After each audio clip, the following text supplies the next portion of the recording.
సరే కానండి, ఇక్కడ మా వాళ్ళు ఏమైనా ఇబ్బంది పెట్టారండి? పక్కన ఇబ్బంది ఉంటుందా భూమి? ఏదో అనుకున్నాను, కానీ చాలా హ్యాపీగా ఉంది. ఇంత ప్రేమ ఇంత అభిమానం తట్టుకోలేకపోయాను. మీ వల్ల నాకు ఈ ఆనందం చాలా బాగుంది ఇక్కడ.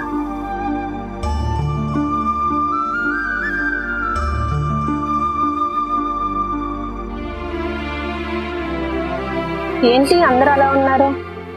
అప్పుడు వెళ్ళిపోతున్నారు చెల్లి, ఓ 2 రోజులు ఉండొచ్చు కదా. ఆఫీస్ నుంచి చాలా ప్రెజర్ పెడుతున్నారు, అందుకని వెళ్ళాలి కదా. మరి మీరు ఇలా ఉంటే ఎలా?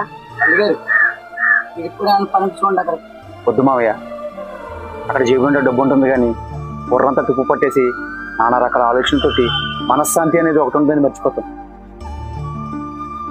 డబ్బు కోసం పరిగెట్టాలి, మనశ్శాంతిని వదులుకోవాలి.